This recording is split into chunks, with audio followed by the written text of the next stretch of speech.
পেন্টাগনের পরিকল্পনা টেবিলে নতুন অভিযানের মানচিত্র। ইসরায়েলের সামরিক মহলে চাপা উত্তেজনা। গত মাসে কার্যকর হওয়া যুদ্ধবিরতির পর ইরানে আবারও নতুন করে বড় ধরনের হামলা চালানোর জন্য সবচেয়ে জোরালো প্রস্তুতি নিচ্ছে ইসরায়েল ও যুক্তরাষ্ট্র। আগামী সপ্তাহের শুরুর দিকে এই হামলা শুরু হতে পারে বলে মধ্যপ্রাচ্যের দুই কর্মকর্তার বরাত দিয়ে এক প্রতিবেদনে জানিয়েছে মার্কিন সংবাদ মাধ্যম দ্য নিউ ইয়র্ক টাইমস। মাস যায়নি, মার্কিন বোমায় ইরানের ক্ষেপণাস্ত্র কেন্দ্র ধুলোয় মিশেছিল। বাইরে থেকে মনে হয়েছিল খেলা শেষ, কিন্তু জেলাও সেই কুদু। হরমুজ প্রণালী বারবার ৩৩টি ক্ষেপণাস্ত্র কেন্দ্রের মধ্যে ৩০টি এরই মধ্যে আবার সচল হয়েছে। মার্কিন গোয়েন্দারা নিজেরাই স্বীকার করছেন ইরান তাদের ভূগর্ভস্থ স্থাপনাগুলোতে দ্রুত নিয়ন্ত্রণ পুনরুদ্ধার করেছে। ইরানের পার্লামেন্টের স্পিকার গালিবাফ সামাজিক মাধ্যমে লিখেছেন, যে কোনো আগ্রাসনের উপযুক্ত জবাব দিতে আমাদের সশস্ত্র বাহিনী প্রস্তুত। তারা বিস্মিত হবে। একথা ফাঁকা আওয়াজ নয়। যে জাতি ৪০ বছর ধরে অবরোধের মধ্যে টিকে থেকেছে, নিষেধাজ্ঞার শিকলে বাঁধা পড়েও নিজেদের পারমাণবিক কর্মসূচি চালিয়ে গেছে, তাদের সহজে ভাঙার কথা নয়। ওয়াশিংটনের দুই মুখ। ট্রাম্পের উপদেষ্টারা এখন দুই মেরুতে। একদল চাইছেন আলোচনার পথ খোলা রাখতে। তারা ইরানকে রাজি করাতে চাইছেন হরমুজ প্রণালী খুলে দিতে, যাতে ট্রাম্প নিজেকে বিজয়ী বলে দাবি করতে পারেন। অন্য দল চাইছেন আরও বোমা, আরও চাপ। পেন্টাগন ইতিমধ্যে পুরনো অপারেশন এপিক ফিউরির নতুন সংস্করণ তৈরি করে রেখেছে। নতুন নাম, পুরনো খেলা। ৫০,০০০-এর বেশি মার্কিন সেনা, ২টি বিমানবাহী রণতরী, ১ ডজনের বেশি ডেস্ট্রয়ার, সবই তৈরি। জেনারেল ড্যান কেন সিনেটে বলেছেন, নির্দেশ পাওয়া মাত্রই অভিযান শুরু হবে। আরও ভয়ঙ্কর পরিকল্পনা আছে। ইস্পাহান পারমাণবিক কেন্দ্রের মাটির গভীরে যে আছে, সেটা ধ্বংস করতে বিশেষ বাহিনী সরাসরি মাটিতে নামানোর কথা ভাবা হচ্ছে। মার্চ মাসেই সে উদ্দেশ্যে কয়েকশো বিশেষ কমান্ডো মধ্যপ্রাচ্যে পাঠানো হয়েছে। খার্কিভ দ্বীপ দখলেরও পরিকল্পনা আছে, ইরানের তেল রপ্তানির প্রাণকেন্দ্র। কিন্তু মার্কিন সামরিক কর্মকর্তারাই ফিসফিস করে বলছেন, এই পথে জয় সহজ না। ইরান প্রতিবার ঘুরে দাঁড়িয়েছে, প্রতিবার। এই সমীকরণে একটা চুপচাপ খেলোয়াড় আছে, বেইজিং। হরমুজ প্রণালী দিয়ে যে তেল আসে তার বড় অংশ চীনের ঘরে যায়। তেহরান চীনের কৌশলগত মিত্র। সাপের মাথা না কাটলে সাপ মরে না, এটা ট্রাম্পের বিশ্বাস। ইরানের পারমাণবিক অস্ত্র তৈরির স্বপ্ন চিরতরে মুছে না দিলে তিনি সন্তুষ্ট নন। কিন্তু ইতিহাস বলে, মধ্যপ্রাচ্যে বড় শক্তির চূড়ান্ত বিজয় বলে কিছু হয় না। আফগানিস্তান মনে আছে, ইরাক মনে আছে। ইরান এখন কোণঠাসা, কিন্তু মরিয়া শত্রু সবচেয়ে বিপজ্জনক। হরমুজ প্রণালীর ৩০টি ক্ষেপণাস্ত্র কেন্দ্র চুপচাপ জেগে আছে। পরের গুলি কখন ছোটে, সেটাই এখন পৃথিবীর সবচেয়ে দামি প্রশ্ন। ইসরায়েলি সামরিক বাহিনী এবং দেশটির শীর্ষ নেতারা এর আগে জানিয়েছিলেন, মার্কিন বাহিনীকে সঙ্গে নিয়ে ইরানের বিরুদ্ধে তাদের এই অভিযানের মূল লক্ষ্য ছিল ইরানি শাসক গোষ্ঠীর সামরিক সক্ষমতা ধ্বংস করা, ইরানের পারমাণবিক ও ব্যালিস্টিক মিসাইল কর্মসূচি সহ দেশটির তৈরি করার সমস্ত হুমকি দূর করা এবং ইরানি জনগণের জন্য বর্তমান সরকারকে ক্ষমতাচ্যুত করার উপযুক্ত পরিস্থিতি তৈরি করা। তবে গত মাসে হওয়া যুদ্ধবিরতির কারণে ইসরায়েলের ঘোষিত এই লক্ষ্যগুলোর কোনোটিই এখনও পূরণ হয়নি।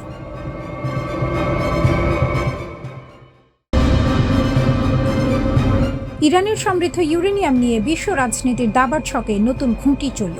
সেই ঘুঁটি চাললেন স্বয়ং ভ্লাদিমির পুতিন। মস্কোর সংবাদ সম্মেলনে রুশ প্রেসিডেন্ট ঘোষণা দিলেন, ইরানের সমৃদ্ধ ইউরেনিয়ামে পরিবহন ও সংরক্ষণ করতে রাশিয়া প্রস্তুত। কিন্তু তেহরান নীরব। পুতিন মনে করিয়ে দিলেন পুরনো অভিজ্ঞতার কথা। ২০১৫ সালে ঐতিহাসিক পরমাণু চুক্তি JCPOA এর অংশ হিসেবে ইরানের সমৃদ্ধ ইউরেনিয়ামের একটি বড় অংশ রাশিয়ায় স্থানান্তর করা হয়েছিল। সেটা সফলভাবে সম্পন্ন হয়েছিল। মস্কো বলছে, সেই পথে আবার হাঁটতে তারা রাজি।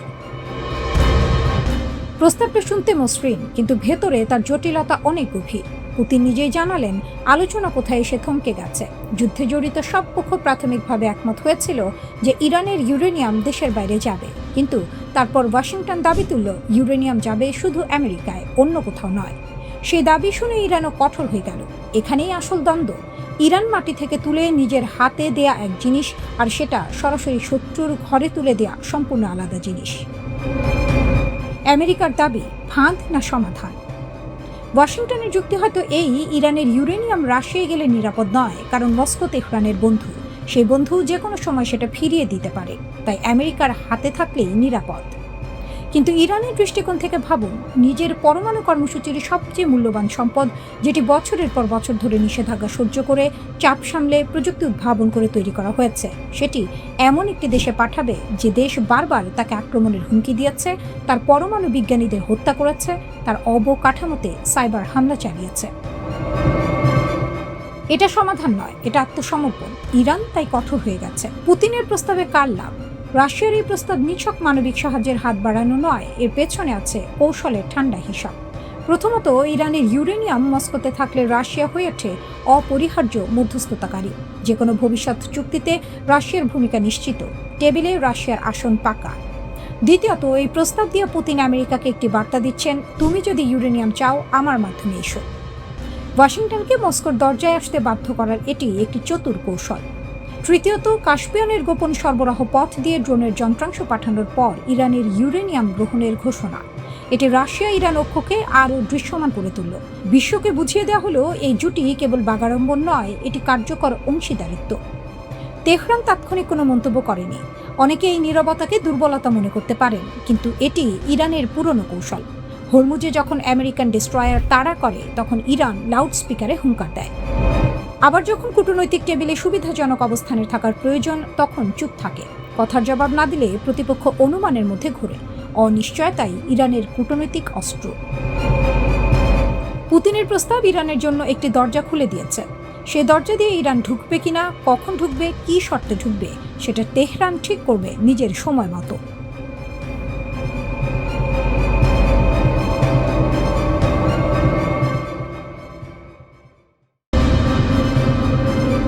ইউরোপের বুকে আমেরিকার ঘর ভাঙতে চাইছেন ট্রাম্প, কিন্তু পারবেন কি? ইরান যুদ্ধে ইউরোপীয় মিত্ররা পাশে না দাঁড়ানোয় ডোনাল্ড ট্রাম্প এখন ঘর ভাঙার হুমকি দিচ্ছেন। জার্মানি, ইতালি, স্পেন একে একে সব দেশ থেকে মার্কিন সেনা সরিয়ে নেওয়ার কথা বলছেন তিনি। কিন্তু বলা আর করা যে এক কথা নয়, সেটা ট্রাম্প নিজেও জানেন। শুরুটা হয়েছিল জার্মান চ্যান্সেলর ফ্রিডরিখ মেটসের একটি মন্তব্য থেকে। তিনি সরাসরি বলে দিলেন, ইরান যুদ্ধে আমেরিকা অপমানিত হচ্ছে এবং ট্রাম্প প্রশাসনের কাছে কোনো যৌক্তিক কৌশল নেই। কথাটা সত্যি হোক বা না হোক, ট্রাম্পের গায়ে লেগেছে। রাগে ফুঁসে উঠে তিনি ট্রুথ সোশ্যালে মেটসকে কটাক্ষ করলেন, আর সঙ্গে ঘোষণা দিলেন জার্মানি থেকে 5,000 সেনা ফিরিয়ে আনা হবে। শুধু জার্মানি নয়, ইতালির প্রধানমন্ত্রী জর্জিয়া মেলোনি, যাকে ট্রাম্প একদিন প্রিয় বন্ধু বলতেন, তিনিও ইরান যুদ্ধের সমালোচনা করায় ট্রাম্পের রোষের মুখে পড়েছেন। ব্রিটিশ প্রধানমন্ত্রী স্টারমারকে উইনস্টন চার্চিল নন বলে খোঁচা দিতেও ছাড়েননি তিনি।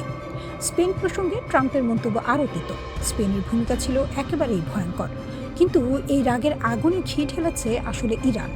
যে দেশকে দশকের পর দশক ধরে কোণঠাসা করে রাখার চেষ্টা হয়েছে, সেই ইরান আজ এমন এক অবস্থানে দাঁড়িয়ে যে পুরো পশ্চিমা জোটের কপালে ভাঁজ পড়েছে। ভূগর্ভস্থ মিসাইল শহর, হাজার হাজার ফুট পাথরের নিচে লুকানো অস্ত্র ভাণ্ডার। এই ইরানকে সামরিকভাবে ঘায়েল করা যাচ্ছে না। যুদ্ধ দীর্ঘ হচ্ছে, খরচ বাড়ছে, আর পশ্চিমা মিত্রদের মধ্যে ফাটল চড়া হচ্ছে। ইরান কার্যত নিজে না লড়েও শত্রুর শিবিরে ভাঙন ধরিয়ে দিচ্ছে। এটাই তার সবচেয়ে বড় কূটনৈতিক জয়। এবার আসা যাক আসল প্রশ্নে, ট্রাম্প কি সত্যি ইউরোপ থেকে সেনা সরাতে পারবেন? পেন্টাগনের হিসাব বলছে, শুধু জার্মানি, ইতালি আর স্পেনে মোট 53,000-এর বেশি মার্কিন সেনা আছেন। পুরো ইউরোপে সংখ্যাটা প্রায় 68,000। এই বিশাল বাহিনী রাতারাতি গুটিয়ে নেওয়া অত সহজ নয়। জার্মানির রামস্টেন এয়ারবেজ, ইতালির নেপলস এবং ভিসেন্টার ঘাঁটি, স্পেনের জিব্রাল্টার সংলগ্ন নৌঘাঁটি, এগুলো শুধু ব্যারাক নয়, মধ্যপ্রাচ্যের যুদ্ধেও এগুলো লজিস্টিক মেরুদণ্ড হিসেবে কাজ করছে। জার্মানির ল্যান্ডস্টুল হাসপাতাল ইউরোপ, মধ্যপ্রাচ্য, আফ্রিকার আহত মার্কিন সেনাদের চিকিৎসার একমাত্র বড় কেন্দ্র। তার উপর আছে আইনের দেওয়াল। 2026 সালে ন্যাশনাল ডিফেন্স অথরাইজেশন অ্যাক্ট স্পষ্ট বলছে, ইউরোপে মার্কিন সেনা সংখ্যা 75,000-এর নিচে নামানো যাবে না। কংগ্রেস এই ব্যাপারে ট্রাম্পের পথ আটকে দিতে পারে, আগেও দিয়েছে। 2020 সালেও একই হুমকি দিয়েছিলেন ট্রাম্প। কংগ্রেসের বাধায় সে পরিকল্পনা ভেস্তে গিয়েছিল। তাহলে কি সব কথার কথা? পুরোটা নয়। পেন্টাগন জার্মানি থেকে 5,000 সেনা সরানোর ঘোষণা দিয়েছে। এটা প্রতীকী হলেও বার্তাটা স্পষ্ট। ইউরোপীয় মিত্ররা যদি আমেরিকার যুদ্ধে কাঁধ না মেলায়, তাহলে আমেরিকার ছাতাও সরে যাবে। কিন্তু এই ছাতা সরানো যতটা সহজ বলছেন ট্রাম্প, বাস্তবে ততটা নয়। আর ইরান সেটা জানে বলেই নির্বিকারে বসে শত্রুর ঘরের আগুন দেখছে।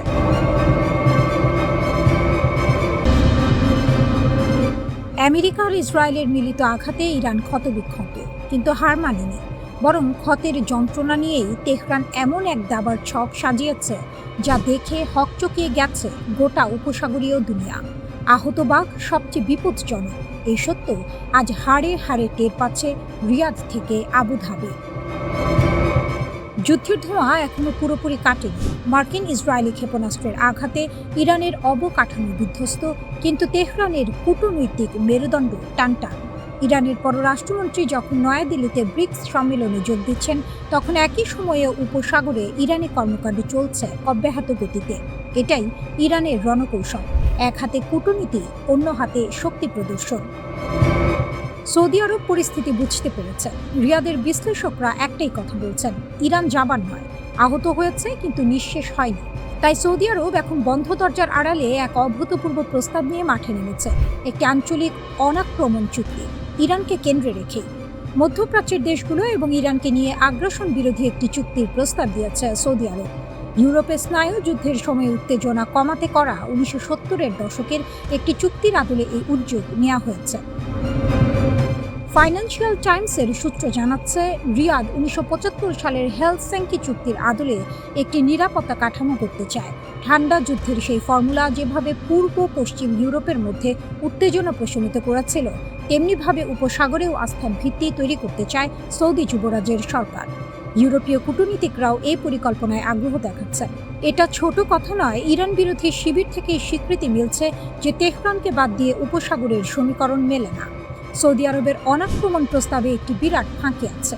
ইসরায়েলকে বাদ দিলে চুক্তি অর্থহীন, আর ইসরায়েলকে নিলে ইরান টেবিলে আসবে না। গাজা যুদ্ধের পর আরব জনমত ইসরায়েলকে সংঘাতের মূল উৎস হিসেবে দেখছে। ফলে এই আস্থার চুক্তি যেন চারদিকে দেয়ালের ঘরে আলো খোঁজার মতো। তবু ইরান নায়কের আসনেই থাকছে, শুধু শক্তি প্রদর্শনের জন্য নয়, কারণ পুরো অঞ্চলের নিরাপত্তার সমীকরণ তেহরানকে কেন্দ্রে রেখেই লেখা হচ্ছে। ইরানকে ছাড়া মধ্যপ্রাচ্যের কোনো শান্তির নকশা সম্পূর্ণ হয় না। এই বাস্তবতা এখন শত্রু মিত্র সবাই মানছে। উপসাগরের ঢেউ সাক্ষী, ঘায়েল ইরান এখনও দাবার ছকের সবচেয়ে শক্তিশালী খুঁটি। সৌদি আরব মূলত 1975 সালের ঐতিহাসিক হেলসিঙ্কি অ্যাকর্ডসকে মডেল হিসেবে ধরে এই নতুন চুক্তির খসড়া তৈরি করেছে।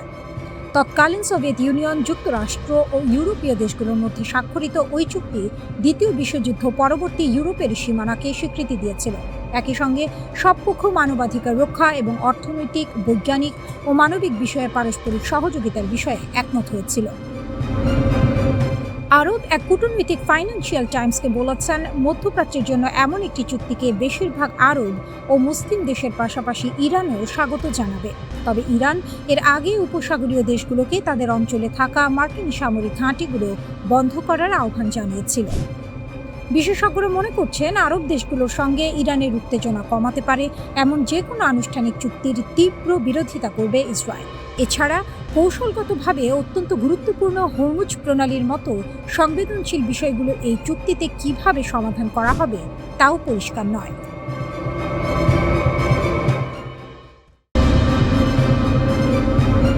বিড়ালের গলায় ঘণ্টা বাঁধার সাহস কার আছে?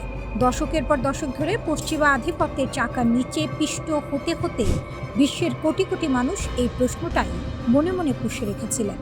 আজ সেই প্রশ্নের জবাব দিতে এগিয়ে এসেছে পারস্য উপসাগরের এক অদম্য দেশ ইরান। শুধু এগিয়ে আসেনি, বুক চিতিয়ে দাঁড়িয়েছে। আর সেই বুকের ভেতর থেকে বেরিয়ে আসছে এমন এক হুঙ্কার, যার কম্পন অনুভব করছে ওয়াশিংটন থেকে তেল আবিব।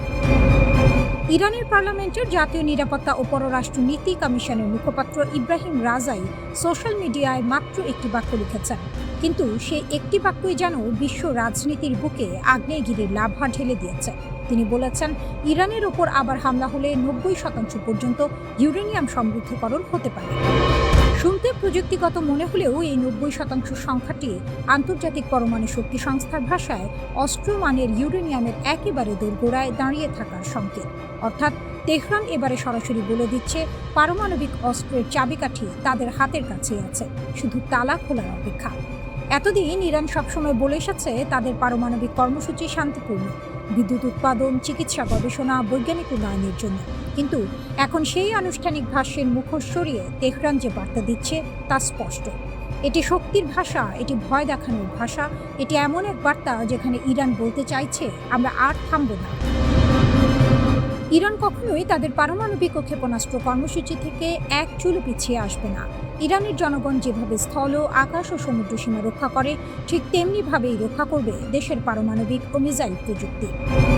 ইরান বলছে, পারস্য উপসাগরে অস্থিতিশীলতার মূল কারণই হচ্ছে মার্কিন সামরিক উপস্থিতি। তেহরান কটাক্ষ করে বলেছে, মার্কিন ঘাঁটিগুলো এতটাই দুর্বল যে নিজেদের নিরাপত্তাই নিশ্চিত করতে পারছে না, অন্যদের নিরাপত্তা দেবে কিভাবে? পার্লামেন্ট স্পিকার মোহাম্মদ বাঘের গালিবাফ এই উত্তপ্ত পরিস্থিতিতে আরেক দফা ঠান্ডা জল ঢেলে দিয়েছেন প্রতিপক্ষের ঘাড়ে। তিনি স্পষ্ট বলেছেন, ইরানের সশস্ত্র বাহিনী এখন পুরোপুরি প্রস্তুত। যে কোনো উস্কানি, যে কোনো হামলা, যে কোনো আকস্মিক আক্রমণের জন্য বিকল্প পরিকল্পনাও তৈরি। আর সেই পরিকল্পনা দেখলে প্রতিপক্ষ বিস্মিত হবে।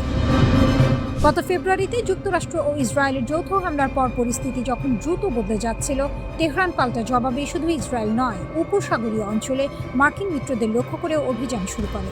এরপর যখন হরমুজ প্রণালী বন্ধ হয়ে গেল, তখন বিশ্ব বুঝে গেল এটি কেবল আঞ্চলিক সংঘাত নয়, এটি বৈশ্বিক অর্থনীতির টুটি চেপে ধরার ক্ষমতার লড়াই।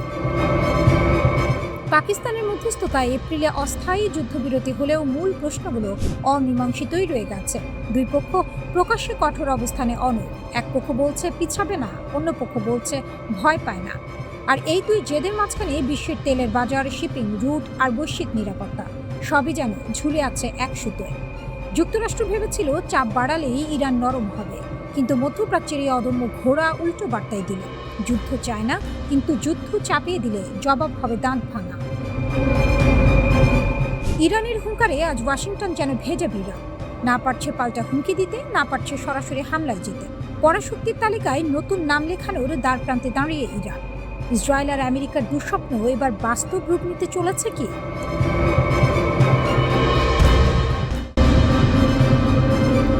যখন বিশ্বের সবচেয়ে শক্তিশালী দেশটি একের পর এক চাপ দিয়ে চলেছে, তখন ইরান হাতের তাস স্পষ্ট করে টেবিলে রেখে দিয়েছে। আমাদের কাছে 90% সমৃদ্ধ ইউরেনিয়ামের রাস্তা খোলা আছে, ইরানের হুমকি। ইরানের পার্লামেন্টের জাতীয় নিরাপত্তা কমিশনের মুখপাত্র ইব্রাহিম রেজাই সামাজিক মাধ্যমে সরাসরি জানিয়ে দিয়েছেন, আবারও হামলা হলে 90% পর্যন্ত ইউরেনিয়াম সমৃদ্ধকরণ পার্লামেন্টে পর্যালোচনা করা হবে। 90% মানে অস্ত্র গ্রেড, যে দোরগোড়ায় পা রাখলে বিশ্বের সমীকরণ পাল্টে যায়। ইরান সেই দোরগোড়ায় দাঁড়িয়ে আছে, ভেতরে ঢোকেনি, কিন্তু বলছে দরজা আমার হাতে। এই বার্তাটি বুঝতে হলে পেছনের ইতিহাস মাথায় রাখতে হবে। 2015 সালে 6 বিশ্বশক্তির সঙ্গে ইরান একটি পারমাণবিক চুক্তি স্বাক্ষর করেছিল। বিনিময়ে মিলেছিল নিষেধাজ্ঞায় কিছুটা শিথিলতা। কিন্তু ট্রাম্প তার প্রথম মেয়াদে সেই চুক্তি থেকে একতরফাভাবে বেরিয়ে গেলেন। সাপও গেল, লাঠিও গেল। ইরান পেল কি? শূন্য হাত আর পুরনো নিষেধাজ্ঞা। সে অপমানের জবাবে ইরান চুপ করে বসে থাকেনি। গত 8 বছরে প্রায় 11,000 কিলোগ্রাম সমৃদ্ধ ইউরেনিয়াম জমা করেছে। এটি ক্রোধের প্রতিক্রিয়া নয়, এটি কৌশলের ফসল। আন্তর্জাতিক পরমাণু শক্তি সংস্থা IAEA বলছে, ইরানের কাছে এখন প্রায় 441 কিলোগ্রাম 60% সমৃদ্ধ ইউরেনিয়াম আছে। প্রযুক্তিগত অর্থে ইরান এক পা পিছিয়ে দাঁড়িয়ে আছে, আর সেই এক পায়েরই দূরত্বই তার সবচেয়ে বড় শক্তি। ওয়াশিংটন এখন চাইছে সেই মজুদ এখনই সরাও, এখনই ধ্বংস করো, ঘরে বসে সমৃদ্ধকরণ বন্ধ করো, যেন কাউকে নিরস্ত্র করে তারপর তার সঙ্গে দর কষাকষি করা হবে। ইরান সেই ফাঁদে পা দিতে রাজি নয়। তেহরানের বক্তব্য স্পষ্ট, আগে যুদ্ধ আনুষ্ঠানিকভাবে শেষ হোক, নিষেধাজ্ঞা উঠুক, তারপর পারমাণবিক প্রশ্ন। ট্রাম্প ইরানের সর্বশেষ কূটনৈতিক প্রস্তাবকে আবর্জনা বলেছেন, পুরোটা না পড়েই। অথচ সেই প্রস্তাবে ছিল মজুদের একাংশ লঘু করা এবং বাকি অংশ তৃতীয় দেশে সাময়িক স্থানান্তরের প্রস্তাব, যা নেহাত কম ছাড় নয়। কিন্তু যার মনে আপোষ নেই, তার কানে সমঝোতার কথা ঢোকে না। ট্রাম্প বলছেন, যুদ্ধবিরতি এখন লাইফ সাপোর্টে, কিন্তু যে রোগী নিজের পায়ে হাঁটতে পারে তাকে লাইফ সাপোর্টের ভয় দেখানো যায় না। ইরানের পাল্টা বক্তব্য এসেছে মুখপাত্র বাগাইর কণ্ঠে, আমাদের অবস্থান সার্বভৌমত্বের, আঞ্চলিক স্থিতিশীলতার এবং ইরানি জনগণের স্বার্থে। যখন লড়তে বাধ্য করা হবে, লড়ব। এই বাক্যে কোনো আস্ফালন নেই, এতে আছে সেই শান্ত দৃঢ়তা যা আসে দশকের পর দশক চাপ সহ্য করে টিকে থাকার অভিজ্ঞতা থেকে। ইস্পাহান পারমাণবিক কেন্দ্রে গত বছর বিমান হামলা হয়েছে, এবছরও হয়েছে। IAEA বলছে, সেই মজুদের বেশিরভাগ এখনও সেখানেই থাকতে পারে, তবে নিশ্চিত নয়। এই অনিশ্চয়তাই ইরানের সবচেয়ে বড় কূটনৈতিক হাতিয়ার। যে মজুদের অবস্থান জানা নেই, যে শক্তির সীমা অনুমান করা কঠিন, সেই শক্তিকে ভয় করতে হয়। প্রেসিডেন্ট পেজিশকিয়ান বলেছেন তেহরানে শত্রুর সামনে মাথা নোয়াবে না। ইরান বছরের পর বছর নিষেধাজ্ঞার শিকলে বাঁধা ছিল, অর্থনীতি কাহিল হয়েছে, তরুণ প্রজন্ম দিশাহারা হয়েছে, তবু দেশটি ভেঙে পড়েনি। যে গাছ ঝড়ের মুখে ভাঁজ হয় কিন্তু উপড়ে যায় না, সে গাছকে দুর্বল বলা যায় না। হরমুজ প্রণালীতে ইরানের নৌবাহিনী মার্কিন যুদ্ধজাহাজকে পথ পাল্টাতে বাধ্য করেছে বলে দাবি উঠেছে। ওয়াশিংটন নীরব, কারণ মিথ্যা হলে জবাব আসত।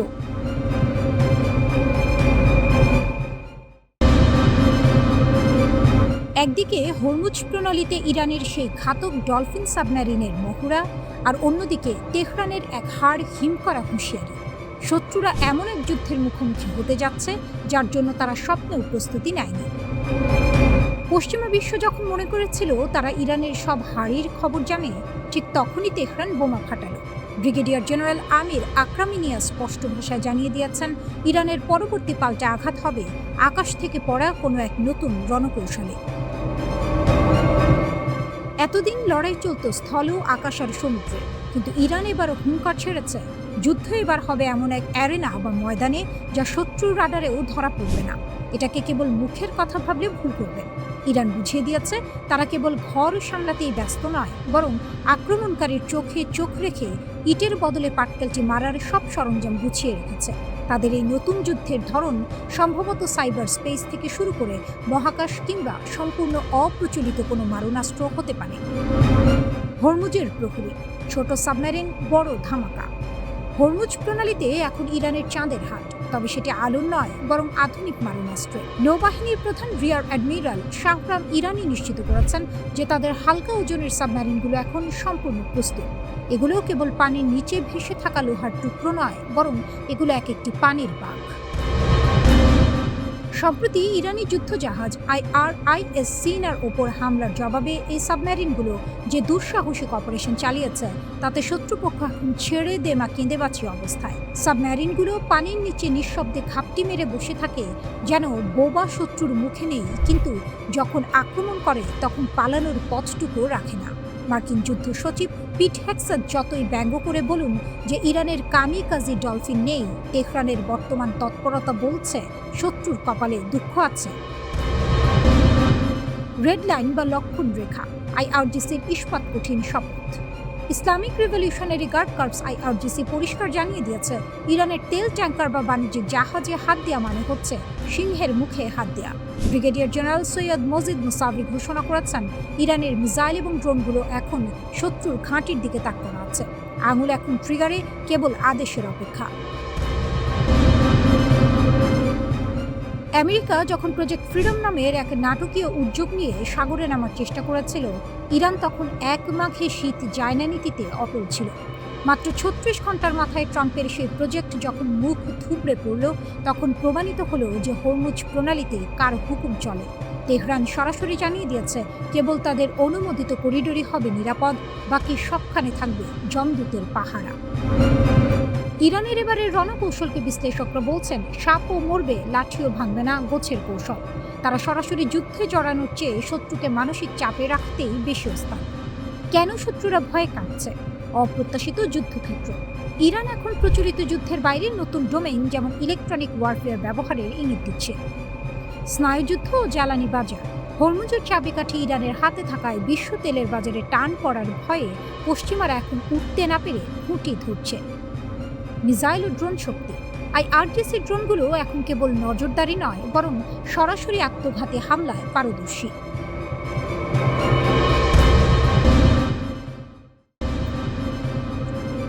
তেহরানের গোপন অস্ত্রভাণ্ডার ওয়াশিংটনের ঘুম কেড়েছে। মধ্যপ্রাচ্যের আকাশে এখন যুদ্ধের মেঘ। পারস্য উপসাগরে 3টি মার্কিন বিমানবাহী রণতরী নোঙর ফেলে বসে আছে। 12টি যুদ্ধজাহাজ, 200-রও বেশি যুদ্ধ বিমান, 15,000 সেনা। কাগজে কলমে এই শক্তি অপ্রতিরোধ্য, কিন্তু ওয়াশিংটনের কপালে এখনও চিন্তার ভাঁজ। কারণ যার মুখোমুখি হতে হচ্ছে সে কাঁচা খেলোয়াড় নয়। তেহরান দশকের পর দশক ধরে এই দিনের জন্যই তৈরি হয়েছে। প্রশ্নটা সহজ, উত্তরটা জটিল। ইরানের কাছে আসলে কি আছে? রিয়ার অ্যাডমিরাল শাহরাম ইরানি সম্প্রতি রহস্যের পর্দা একটুখানি সরিয়ে বললেন, এমন একটি অস্ত্র শীঘ্রই শত্রুদের মুখোমুখি হবে যাকে নিয়ে তারা গভীরভাবে ভয় পায়, আর সেটা তাদের পাশেই মোতায়েন রয়েছে। কি সেই অস্ত্র? খোলাসা করেননি তিনি, কিন্তু এই নীরবতাই যেন হাজার কথা বলে। ইরানের সর্বোচ্চ নেতা জানিয়েছেন, পারমাণবিক ও ক্ষেপণাস্ত্র কর্মসূচি আমাদের জাতীয় সম্পদ। সামুদ্রিক, স্থল ও আকাশসীমার মতোই আমরা এটি রক্ষা করব। মিসাইলের হিসাবটা এখানে গুরুত্বপূর্ণ। মার্কিন সামরিক বাহিনী যে ডার্ক ইগল হাইপারসনিক মিসাইল মোতায়েনের কথা ভাবছে, সেটি 5 ম্যাক গতিতে ছোটে 2776 কিলোমিটার দূরের লক্ষ্যে আঘাত করতে পারে। শুনতে ভয়ঙ্কর লাগে, কিন্তু মাত্র 14 কেজি বিস্ফোরক বহন ক্ষমতা, এটা জানলে ছবিটা পাল্টে যায়। অন্যদিকে ইরানের খোররামশার 4 ব্যালিস্টিক মিসাইল 2000 কিলোমিটারের বেশি পাল্লায় 1500 কেজি ওয়ারহেড বহন করতে সক্ষম। তুলনাটা অনেকটা ছুরি দিয়ে তলোয়ারের মোকাবিলা করার মতো। আরও উদ্বেগের বিষয় হলো ইরানের চোখের শক্তি। মার্কিন গোয়েন্দা সূত্রের দাবি, 2024 সালেই চীন থেকে TE-014 মডেলের একটি উন্নত স্যাটেলাইট সিস্টেম কিনেছে তেহরান। এই উপগ্রহ মার্কিন ঘাঁটিগুলো অত্যন্ত নির্ভুলভাবে পর্যবেক্ষণ করতে পারে, অর্থাৎ শত্রুর ঘরের নকশা আগে থেকেই জানা। যুদ্ধের চেয়ে বড় সুবিধা আর কি হতে পারে? পেন্টাগনের অনুমান ছিল ইরানের আকাশে প্রতিরক্ষা ভঙ্গুর, কিন্তু বাস্তবে মার্কিন বায়ুসেনার F-15 স্ট্রাইক ইগল ভূপাতিত হওয়ার খবর সেই হিসাব উল্টে দিয়েছে। যে দেশকে কাগজে বাঘ ভাবা হয়েছিল, সে রীতিমতো নখর দেখিয়ে দিল। আর ইসরায়েলি সামরিক সূত্রের স্বীকারোক্তি আরও চমকপ্রদ। ইরানের 400 কেজির বেশি সমৃদ্ধ ইউরেনিয়াম সরানো না গেলে এই যুদ্ধ তাদের জন্য বড় ব্যর্থতা। একজন শীর্ষ ইসরায়েলি কর্মকর্তার এই কথাই বলে দেয়, লক্ষ্য পুরোপুরি অর্জিত হয়নি। ইরান কিন্তু হাত গুটিয়ে বসে থাকেনি। কাতার, কুয়েত, সংযুক্ত আরব আমিরাত, ইরাক ও সৌদি আরব সহ 8 দেশে মার্কিন 16টি সামরিক ঘাঁটিতে হামলার দাবি করেছে তেহরান। CNN-এর একটি প্রতিবেদনে স্বীকার করেছে, এই হামলাগুলো এত দ্রুত ও নিখুঁত ছিল যে ব্যয়বহুল মার্কিন রাডার ব্যবস্থাগুলো কার্যত অকার্যকর হয়ে পড়েছে। এমনকি উপসাগরীয় অঞ্চলে মার্কিন বাহিনীর আকাশ চোখ খ্যাত E-3 নজরদারি বিমানও রেহাই পায়নি বলে দাবি করা হচ্ছে। পেন্টাগন অবশ্য নিরাপত্তাজনিত কারণে ক্ষয়ক্ষতির বিস্তারিত প্রকাশ করতে নারাজ। এই নীরবতাই অনেক প্রশ্নের জন্ম দেয়। ইরান তার পারমাণবিক কর্মসূচি নিয়ে অবশ্য বরাবরই বলে এসেছে এটি শান্তিপূর্ণ উদ্দেশ্যে, কিন্তু 60% মাত্রায় সমৃদ্ধ ইউরেনিয়ামের মজুদ এবং তার থেকে 11টি পারমাণবিক বোমা তৈরির সক্ষমতার হিসাব, এটি পশ্চিমা মহলে সত্যিকারের উদ্বেগের কারণ। তেহরান বলছে এটা আত্মরক্ষার অধিকার, ওয়াশিংটন বলছে এটা হুমকি। দুই পক্ষের এই টানাটানিতে মধ্যপ্রাচ্য আজ বারুদের স্তূপের ওপর বসে আছে।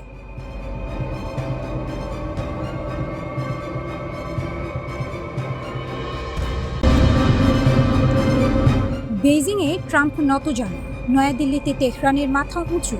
যুদ্ধ শেষে নতুন দুনিয়ার নতুন হিসাব। ইতিহাস কখনো কখনো একই দিনে দুটো ছবি আঁকে, পাশাপাশি কিন্তু সম্পূর্ণ বিপরীত। একদিকে বেইজিং, আমেরিকার প্রেসিডেন্ট ডোনাল্ড ট্রাম্প চীনের মাটিতে, পাশে বড় বড় ব্যবসায়ী, রাজনীতিক জাঁকজমক আছে, কিন্তু ভেতরে ফাঁকা। শরীরের ভাষা বলছে এই সফর আত্মবিশ্বাসের নয়, বাধ্যবাধকতার। অন্যদিকে নয়াদিল্লি, ব্রিক্স পররাষ্ট্রমন্ত্রীদের সম্মেলনে ইরানের পররাষ্ট্রমন্ত্রী আব্বাস আরাকচি, মাথা উঁচু, কণ্ঠ দৃঢ়, বার্তা স্পষ্ট। ইরান নিজের শর্তে দাঁড়িয়ে আছে, এক চুলও নড়েনি। দুটো ছবি, একটাই সত্য, 40 দিনের যুদ্ধের পর পৃথিবীর ক্ষমতার মানচিত্র বদলে গেছে। যে যুদ্ধ ইরানকে অপরাজয় প্রমাণ করল, 28 ফেব্রুয়ারি থেকে শুরু। আমেরিকা ও ইসরায়েল ঝাঁপিয়ে পড়ল ইরানের বুকে। পেন্টাগন ভেবেছিল দ্রুত, নিষ্পত্তিমূলক, পরিষ্কার জয়। তেহরান নতজানু হবে, নতুন মধ্যপ্রাচ্য গড়া যাবে। কিন্তু ইরান মাটি কামড়ে পড়ে রইল। 40 দিন ধরে বোমা সহ্য করেছে, ক্ষেপণাস্ত্র সহ্য করেছে, হরমুজ প্রণালী বন্ধ রেখে পুরো বিশ্বের জ্বালানি বাজারে কাঁপন ধরিয়েছে। শত্রুর একটিও কৌশলগত লক্ষ্য পূরণ হতে দেয়নি। 70 রাতের বেশি রাজপথে ছিল ইরানের জনগণ, ভয়ে নয়, প্রতিজ্ঞায়। প্রেস টিভির বিশ্লেষণ বলছে, এই সাফল্য শুধু ইরানের শত্রুদের চমকে দেয়নি, চমকে দিয়েছে মিত্রদেরও। রাশিয়া, চীন, যারা ইরানের পাশে থাকে, তারাও ভাবেনি তেহরান এতটা টিকে থাকতে পারবে, এতটা শক্তি দেখাতে পারবে। এই অপ্রত্যাশিত প্রতিরোধী ইরানকে বিশ্ব রাজনীতির স্বাধীন চলক বানিয়ে দিয়েছে। ট্রাম্প বেইজিংয়ে গিয়েছেন, কিন্তু এই সফর যা হওয়ার কথা ছিল তা আর নেই। তাইওয়ান নিয়ে চাপ দেওয়ার কথা ছিল, এখন সেই সাহস নেই। বাণিজ্য যুদ্ধে ছাড় আদায়ের কথা ছিল, এখন উল্টো ছাড় দেওয়ার আশঙ্কা। চীনের ওপর আধিপত্য দেখানোর সুযোগ ছিল, এখন সেটা স্বপ্ন মাত্র। কারণ ইরান যুদ্ধ আমেরিকার আসল দুর্বলতা ফাঁস করে দিয়েছে। প্যাট্রিয়ট মিসাইল শেষ হয়ে গেছে, থার্ড ইন্টারসেপ্টরের মজুদ তলানিতে। টমাহক ক্রুজ ক্ষেপণাস্ত্র নিঃশেষ প্রায়। এগুলো বানাতে লাগে বছর, লাগে কোটি কোটি ডলার। এখন চীন যদি তাইওয়ানে হাত বাড়ায়, আমেরিকার হাতে দেওয়ার মতো কি আছে? তাইওয়ান জানে, জাপান জানে, দক্ষিণ কোরিয়া জানে, আর সবচেয়ে ভালো জানে বেইজিং। তাই এবার আলোচনা টেবিলে চীন বসেছে অন্যরকম ভূমিতে। দাবি দেওয়া এখন আর সীমাবদ্ধ নেই, কারণ আমেরিকার ঘাড়ে চেপে বসেছে ব্যর্থ যুদ্ধের বোঝা। মার্কিন বিশ্লেষকরা পর্যন্ত আশঙ্কা করছেন ট্রাম্প হয়তো তাইওয়ানের সামরিক সহায়তা কমিয়ে আনবেন, অকল্পনীয় ছাড় দিতে বাধ্য হবে। আমেরিকা এখন আর শর্ত দেওয়ার জায়গা নেই, শর্ত শুনতে বাধ্য হচ্ছে। আরাকচি নয়াদিল্লি প্রতীকের চেয়েও বড় বার্তা। ঠিক যখন ট্রাম্প বেইজিংয়ে কোণঠাসা, ঠিক তখনই নয়াদিল্লিতে ব্রিক্স সম্মেলনে আরাকচি, পাশে উঠতি শক্তির প্রতিনিধিরা, যারা আমেরিকার একচেটিয়া দুনিয়াকে চ্যালেঞ্জ করছে। আরাকচির বক্তব্য একটাই, ইরান নিজের নীতি থেকে এক পাও সরেনি। যুদ্ধ হয়েছে, চাপ এসেছে, বোমা পড়েছে, তবু ইরান নিজের অধিকারের প্রশ্নে কোনো আপোষ করেনি। এই বার্তার তাৎপর্য বিশাল। বিশ্ব দেখছে একটি দেশ যাকে পরাশক্তি ঘিরে ধরেছিল, সে সম্মেলনে এসে বুক চিতিয়ে কথা বলছে, ভিক্ষা চাইছে না, মাথা নামাচ্ছে না। এই দৃশ্যটাই নতুন পৃথিবীর ঘোষণাপত্র। তেহরানের সবচেয়ে বড় শক্তি এটাই, সে চীনের মুখের দিকে তাকায়নি, রাশিয়ার কাঁধে ভর দেয়নি। নিজের সামরিক সক্ষমতা, নিজের জনগণের মনোবল, নিজের কৌশলগত বুদ্ধি, এই তিনটিকে পুঁজি করে লড়েছে।